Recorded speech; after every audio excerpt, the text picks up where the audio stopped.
Frères et sœurs, nous sommes encore ce matin tout à la joie de la résurrection de Jésus. Il est ressuscité, il est vraiment ressuscité. Cette joie, c'est vrai, ce matin aussi tamisée par la nouvelle de la mort de notre pape François. Nous sommes bien sûr émus d'apprendre cette nouvelle. Et comme le disait tout à l'heure le Père Recteur, c'est dans la logique de cette année jubilaire qu'il avait ouverte en décembre dernier que, dans l'espérance, nous le confions à la miséricorde de Dieu. Et nous prions aussi déjà pour celui qui sera élu nouveau successeur de Pierre. Pour beaucoup d'entre vous aussi, cette joie certainement, je l'imagine, a été d'avoir participé au cours de la Vigile pascale samedi soir à des baptêmes d'adultes, plus de 10 000 adultes baptisés dans notre pays cette année. Et cette joie, elle va nous tenir tout au long de cette grande semaine de Pâques, ce grand dimanche que l'Église nous propose de vivre jusqu'à dimanche prochain, celui justement de la divine miséricorde.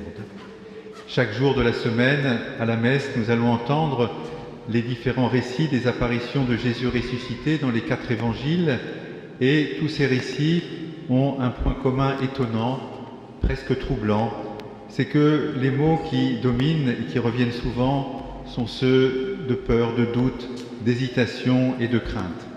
Pensons aux disciples d'Emmaüs, pensons à Marie-Madeleine, pensons à Pierre, pensons aussi à saint Thomas.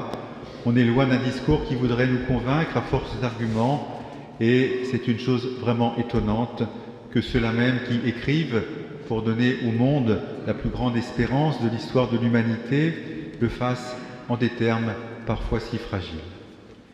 La question mérite d'être posée, et nous comprenons finalement que c'est là la pédagogie du Christ dans le mystère de son incarnation. Sa naissance, c'est vrai, s'était déjà déroulée dans le secret, loin des lieux importants. Jésus n'était pas né à Jérusalem, il n'était pas né entouré des grands de ce monde, mais au milieu des bergers. Et de même, à la fin de son séjour terrestre, Jésus ne ressuscite pas sur l'esplanade du temple, il n'apparaît pas non plus à Pilate ou au grand prêtre, cela aurait eu de l'allure, il ne fait pas non plus de nouveau une entrée triomphale à Jérusalem. Non, il apparaît seulement à quelques témoins, eux-mêmes hésitants.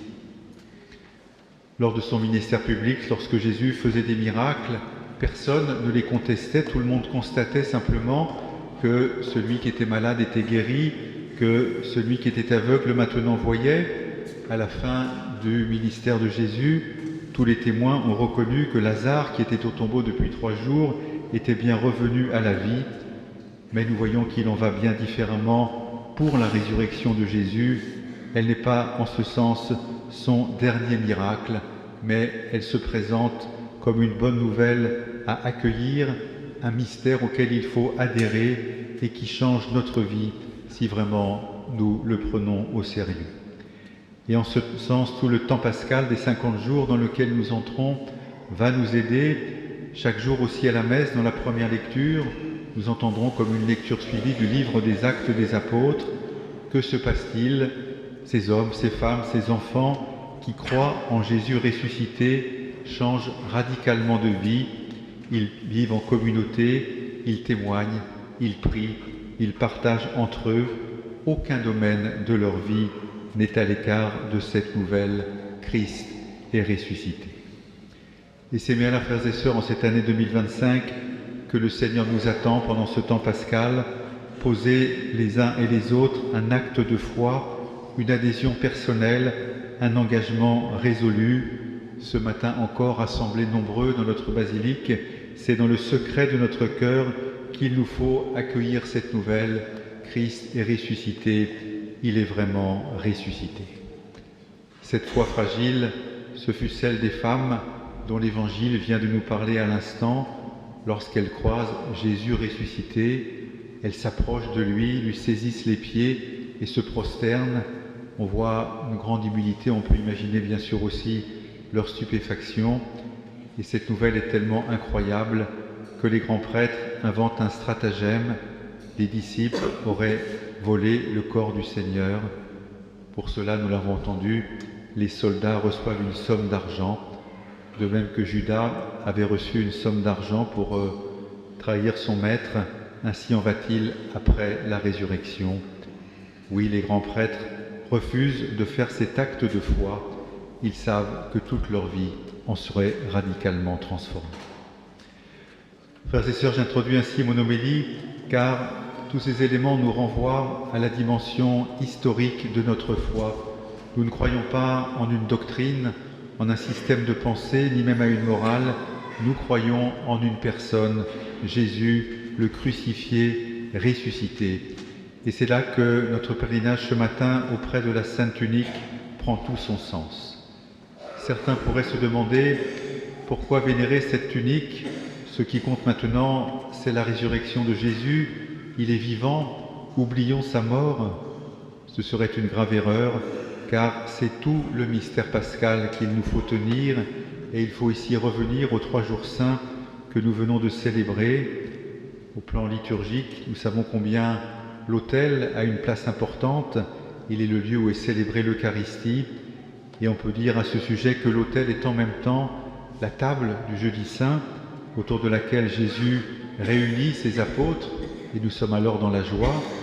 Mais l'autel est aussi la croix du vendredi saint sur laquelle il se donne en sacrifice, et alors nous sommes affligés. Mais l'autel est aussi ce tombeau ouvert du dimanche de Pâques d'où il sort victorieux, et nous sommes dans l'espérance. Ainsi, en vénérant la Sainte Tunique du Christ, nous ne sommes pas tournés vers une réalité morbide, mais nous essayons profondément d'entrer dans la dynamique même de Dieu qui, en son Fils, nous dit l'immensité de son amour. Et ce ne sont pas uniquement des paroles, c'est un corps livré, c'est son sang versé. La tunique nous le rappelle, nous la voyons de nos yeux et elle nous renvoie à Jésus.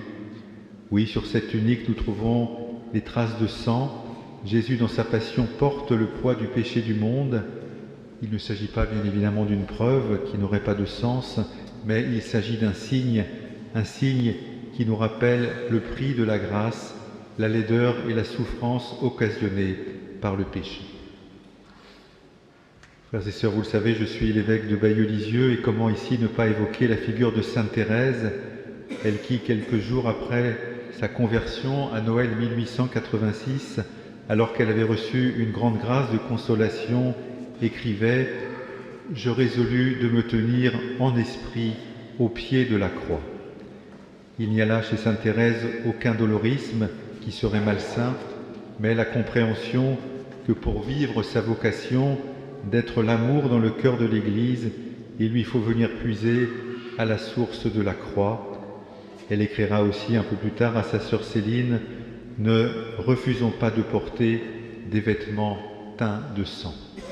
Et dans son bréviaire, des vicaires de la paroisse me l'indiquaient ce matin, il y avait aussi une image de la Sainte Tunique vénérée en 1892.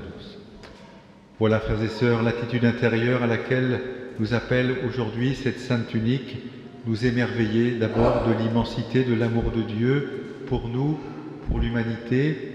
Et il est beau que ce pèlerinage auprès de la Sainte Tunique soit accompagné aussi d'un fort appel à vivre le sacrement du pardon face à l'immensité de l'amour de Dieu. Je suis bien sûr dans la joie, mais aussi dans la confusion.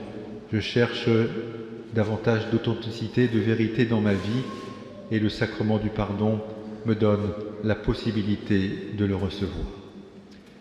La Sainte Tunique est donc un signe exceptionnel de la miséricorde divine, et nous pouvons là aussi être renvoyés au magistère de notre pape François pendant son pontificat. Il a insisté à temps et à contre-temps sur cette dimension de la miséricorde, parfois même surprenant certains chrétiens. Souvenons-nous également que le pape Jean-Paul II était décédé lui aussi au cours de la semaine pascale, le samedi de Pâques, qui nous faisait entrer le soir même dans le dimanche de la divine miséricorde. Alors ce soir, n'hésitons pas, ce matin, n'hésitons pas à plonger dans cette miséricorde, à le recevoir pour nous-mêmes, à la porter à notre monde. Tel est assurément ce que le Seigneur attend de son Église aujourd'hui.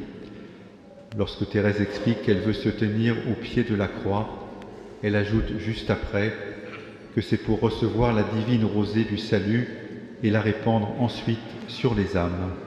Il y a là une dimension missionnaire dans l'esprit de Thérèse. C'est également cette grâce que nous demandons d'un véritable élan missionnaire pour dire au monde l'immensité de l'amour de Dieu, pour dire au monde, à travers le signe de cette tunique, la miséricorde du Seigneur qui continue de se répandre dans notre humanité et dont nous sommes ce matin les ambassadeurs.